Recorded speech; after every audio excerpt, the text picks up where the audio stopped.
Professeur Gilles Pialou, bonjour. Bonjour. Merci d'être avec nous. Je rappelle que vous êtes chef du service des maladies infectieuses et tropicales à l'hôpital Tenon à Paris. Je crois qu'il est bon de faire le point sur le coronavirus, la Covid-19. Avant de parler des vaccins, il est bon de faire le point. Pourquoi ? Parce que regardons ce qui se passe à côté de nous. La Grande-Bretagne, reconfinement total. L'Écosse, reconfinement total. Alors ma question est simple. En Grande-Bretagne, reconfinement total jusqu'à mi-février au moins, c'est ce qu'annonce Boris Johnson. Est-ce qu'en France, on doit reconfiner ? Je crois que pour l'instant, on est en train d'attendre l'effet conjoint, mais qui est dans deux sens différents, à la fois du couvre-feu, qui a été une période importante, les vacances, dont on ne sait pas quels sont les effets les plus délétères et quels ont été aussi les effets de couper un peu la circulation du virus par les écoles, par les lycées, etc. Et voilà. Et puis nous, on a une politique sanitaire qui est celle qu'on a et qui est celle du remplissage. C'est-à-dire que c'est le niveau de remplissage de la réanimation et le niveau de remplissage de l'hospitalisation qui a guidé les politiques publiques depuis le début. Je ne le critique pas. Je pense que c'est un marqueur tardif et que c'est un marqueur qui nous fait souffrir. Il faut être très clair sur le terrain. Et pour l'instant, on est effectivement dans un plateau qui a repris. Oui, mais c'est un plateau qui a repris. C'est un plateau qui vous inquiète, là ? Est-ce que la situation est inquiétante en France aujourd'hui, Gilles Pialou ? Parce que ce qui se passe en Grande-Bretagne doit nous inquiéter. Je vous dis ça parce qu'on parle beaucoup de ces variants en Grande-Bretagne. Ces variants qui... Grande-Bretagne et Afrique du Sud. Afrique du Sud. Une dizaine de cas en France. C'est ce que disait ce matin le ministre de la Santé. Bien sûr, de toute façon, il y en a... Alors, vous savez qu'il y a là aussi, on a quand même un petit retard en France, c'est que vous avez vu que le système anglais est un système absolument extraordinaire, qu'ils ont une banque de données des génomes viraux qui séquencent à peu près, ils ont séquencé à peu près 10% de leurs cas. Ce qu'on n'a absolument pas encore en France. En France, c'est-à-dire qu'on connaît mieux le virus en Grande-Bretagne qu'en France, c'est ce que vous voulez dire. Oui, ça a été une des explications aussi pour ce variant. D'abord, ils avaient les moyens de le trouver. Oui. Et en plus, ils avaient une circulation très importante du virus qui continue, comme vous l'avez souligné, et qui est extrêmement préoccupante. 59 000 cas hier. 59 000. Oui, non, c'est la situation. Mais de toute façon, on n'est pas à l'abri d'une situation identique, et il faut être très clair. Donc là, on est en train de discuter d'un avenir proche, sur lequel on reviendra, qui est celui du vaccin. Mais là, la préoccupation, c'est le présent. C'est-à-dire qu'on sait très bien, on l'a dit ensemble ici, que mi-janvier, on aura la sanction, entre guillemets, de ce qui s'est passé avec ce confinement light. On aura une sanction mi-janvier, c'est certain. De toute façon, on aura l'effet, oui, parce que c'est une mécanique. C'est une mécanique. Comme vous comprenez bien que ce que vous voyez comme comptabilité qui est très au-dessus de ce que le président de la République avait estimé comme seuil, de 5 000, puisqu'on est là entre 20 et 25 000, va avoir évidemment sa répercussion sur l'hospitalisation et sur la réanimation, et évidemment sur la mortalité, même si ça s'est amélioré. Même si ça s'est amélioré. Je veux quand même dire quelque chose sur la mortalité. Donc toutes les mesures, allez-y. Oui, parce que de temps en temps, il y a des chiffres qui parlent plus aux Français. Il faut comprendre que la première vague, c'était 30 000 morts, et la deuxième vague, c'était 30 000 morts. Or, on a amélioré la prise en charge, on a diminué la mortalité en réanimation. Donc ça veut dire que finalement, les vagues sont de plus en plus impactantes, malgré les efforts qu'on fait de prise en charge, malgré l'amélioration de la réanimation. Et voilà, qu'est-ce que je veux dire ? Je veux dire qu'on est évidemment extrêmement préoccupé par l'arrivée d'une troisième vague sur un plateau qui est à un niveau élevé. Oui, un plateau qui est à un niveau élevé, arrivée de la troisième vague probable, même inéluctable. De toute façon, il faut gérer le plateau. Cette troisième vague, il faut gérer le plateau. Bien, on va parler des vaccins pour gérer le plateau. Non, pas pour gérer le plateau, parce que finalement, on parle beaucoup de cette vaccination. Est-ce qu'on n'occulte pas, en parlant trop de cette vaccination, ou trop, je ne sais pas si on en parle trop, mais en parlant beaucoup, est-ce qu'on n'occulte pas la situation ? Justement, situation actuelle. Oui, parce que probablement, il n'y a pas eu... Alors, je ne parle pas du problème du tapis roulant de la vaccination, qu'on a l'impression que le gouvernement a pris à l'envers et que tout ça va très lentement. J'espère que ça va s'arranger. Il y a eu multiples déclarations dans ce sens. Pour l'instant, c'est extrêmement lent et assez consternant. Mais il faut savoir que là, on travaille, dans la politique vaccinale, on travaille pour diminuer la pression effectivement dans les hôpitaux, mais on travaille pour le printemps, pour l'automne. Il faut comprendre ça. Bien sûr. Ce n'est pas parce qu'on est vacciné qu'on va éradiquer tout de suite le virus, la maladie. Le piège aussi, c'est que ce discours autour du vaccin, la polémique qu'il y aura autour du vaccin, qu'il y aura inévitablement, parce qu'on est dans un pays où il y a quand même une majorité de Français qui sont sceptiques, voire anti-vaccins. Donc de toute façon, de la polémique, il y en aura, et que pendant ce temps, on oublie que tout ce qui a été mis en place sur les mesures barrières, sur la protection, sur la prévention, sur le reconfinement, etc., s'il le faut, eh ben on en aura besoin. Donc on n'est pas du tout sorti de l'auberge. Voilà. Je suis pas encore. Alors un dernier mot sur la situation. C'est le bon sens. Un dernier mot sur la situation. Impossible d'alléger les restrictions actuelles. Hein. On est. Il y a aucun. Je suis désolé, chaque fois je le dis pour les restaurateurs, etc. Oui. On ne voit pas comment on pourra alléger le processus actuel alors qu'on est dans une phase de reprise et que il faut remonter les courbes. Hein. Le deuxième pic s'est arrêté quand même à même pas à la moitié du pic. Donc on est à un haut plateau et sur ce haut plateau une circulation augmente. Donc, bien, la vaccination en France. Est-ce qu'on est vraiment en retard, Gilles Pialot? On est en retard. C'est compliqué parce que comme vous l'avez très bien discuté hier avec la directrice de la Haute Autorité de Santé. Oui, je vais y revenir d'ailleurs sur ce qu'elle a dit. Il y a un calendrier vaccinal qui a été fixé en France, mais la particularité du calendrier vaccinal, il en a plusieurs. C'est d'avoir par exemple choisi les EHPAD et pas les soignants en première ligne, ce que j'ai dénoncé dès le 15 décembre. Je vais y revenir là aussi. On va y revenir, mais c'est un calendrier sans date. Donc c'est un peu compliqué de dire qu'on est en retard.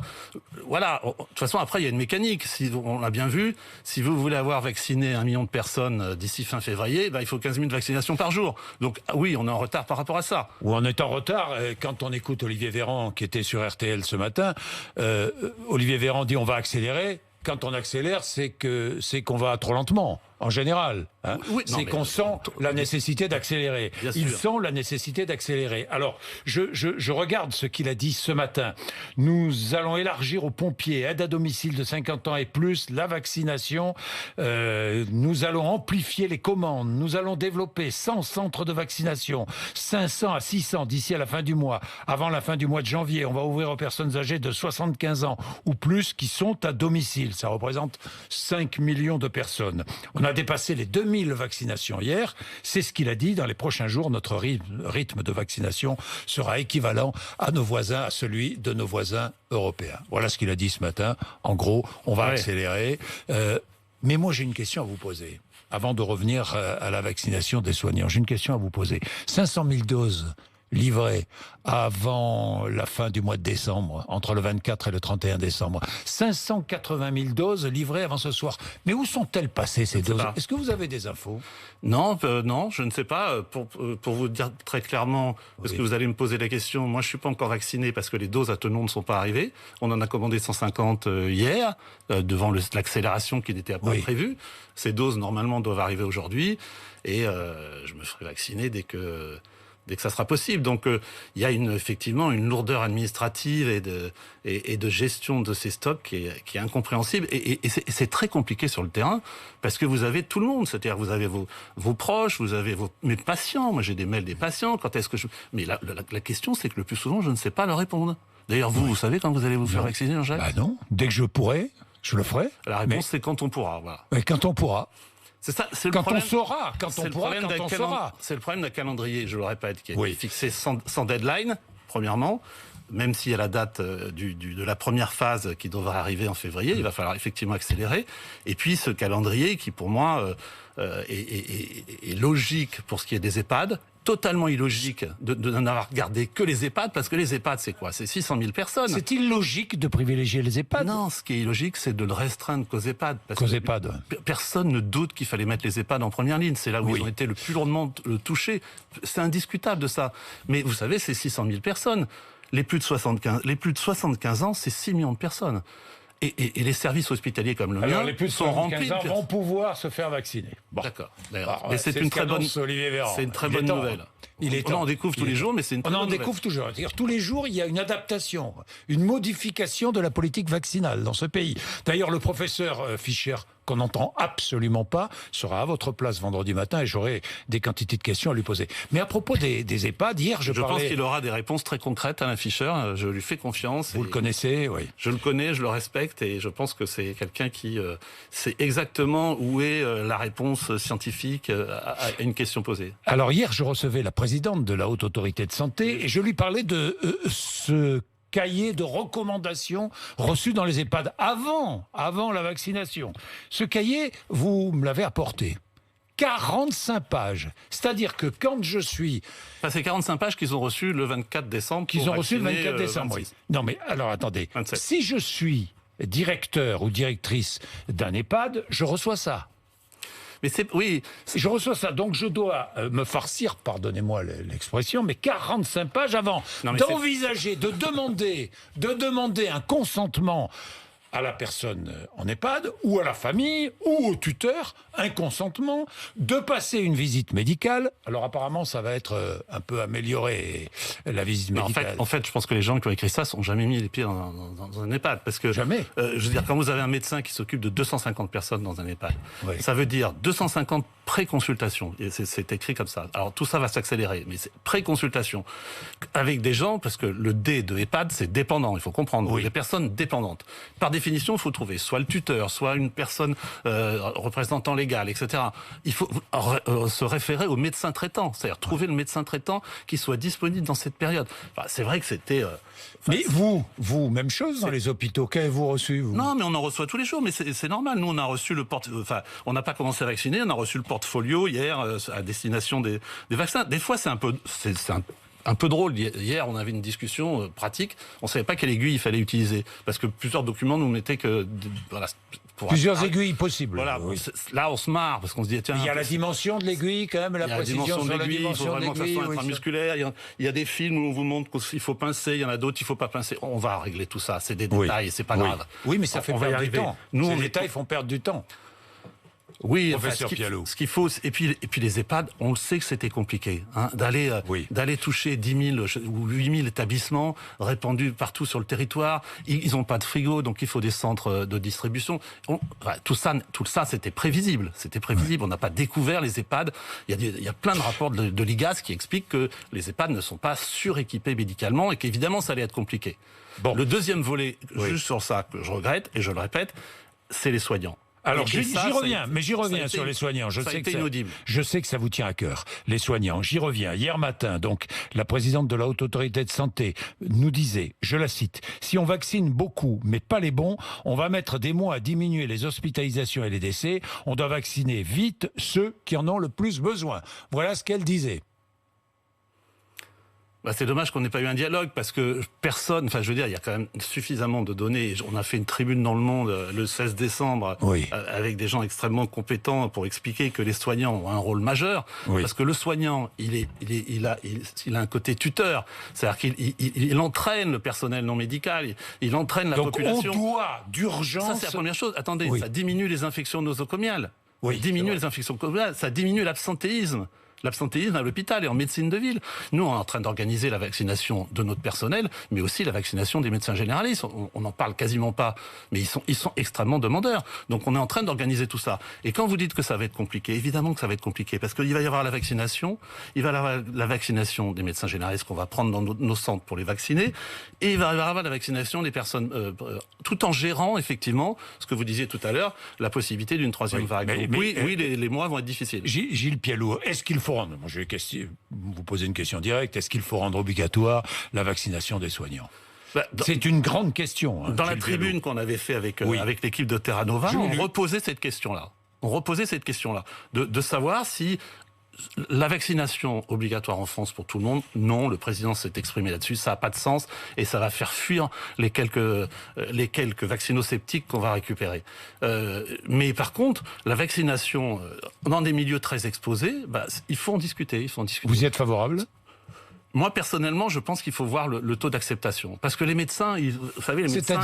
C'est-à-dire, est-ce que vous êtes favorable, oui ou non, à une vaccination obligatoire, non seulement du personnel soignant, mais aussi du personnel des EHPAD? Il n'y a pas que le personnel soignant dans les EHPAD et dans les hôpitaux. Il y a le personnel de ménage, il y a la sécurité. Il y a le personnel. Est-ce qu'il faut rendre obligatoire la vaccination dans ces établissements? Justement, si on allait très vite en vaccination, on était dans le modèle israélien, 10% de leur population vaccinée en quelques semaines, en même pas en quelques semaines, on aurait déjà une information sur le taux d'acceptation en vrai. Parce que quand les gens déclarent « je veux bien me faire vacciner », c'est du déclaratif. Ce qu'il faut savoir, c'est comment la dynamique se fait chez les soignants. Et si on arrive à 75%, comme on y arrive chez les médecins, ça sera déjà pas mal. Si on arrive à doubler chez les personnels, je prends le modèle grippe, si on arrive à doubler ce qu'on attend chez les personnels non médicaux, donc les soignants, les infirmières, etc., on pourra se passer de l'obligation. L'obligation est toujours vécue comme une contrainte, et après les gens essayent de gruger, etc. Oui, mais donc donnons une chance à une vaccination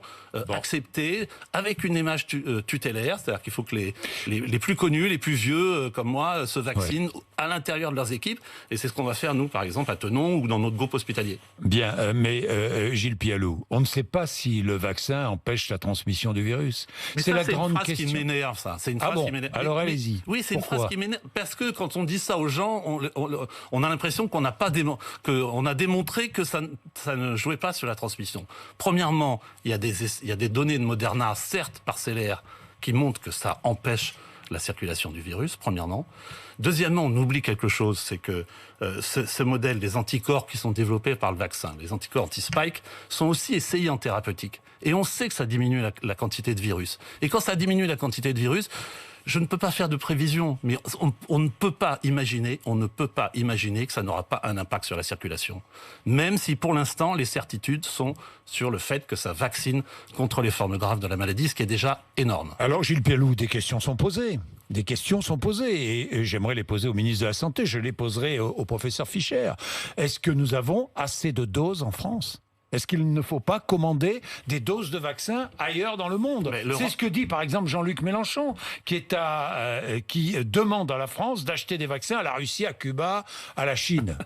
Oui, ça vous fait sourire, oui, ça vous fait rire. Non, mais on n'est pas obligé d'aller si loin. Non, mais la communauté européenne se pose la question d'en commander encore plus. Mais je vous rappelle quand même qu'il y a eu un affichage, y compris du président de la République, qui a dit on a commandé 200 millions de doses. Je pense qu'avec 200 millions de doses, on devrait arriver à avoir une politique vaccinale à la hauteur de notre... Ça fait 100 millions de vaccinés. Ça fait déjà, même avec la déperdition, ça fait quand même de la marge. Donc de toute façon, le problème n'est pas la commande. Le problème, c'est le processus d'acheminement, c'est le processus de vaccination, c'est la mise à disposition réelle, la congélation, et peut-être qu'effectivement avec Moderna, ça sera un peu plus simple. Moi, je pense que le problème n'est pas dans la commande. Le problème, il est dans l'efficience du processus qui fait que entre le moment où on le commande et le moment où vous l'avez dans votre muscle, il faut qu'il y ait un temps qui soit restreint. Mais dites-moi, effectivement, nous avons le conseil scientifique, le comité vaccination, le comité d'analyse, recherche et expertise, la haute autorité de santé, la direction générale de la santé, les ARS, l'agence du médicament, la PHP pour vous.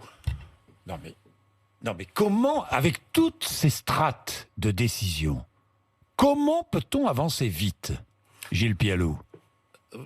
J'ai une diapositive sur le sida que je montre souvent et qui est récente.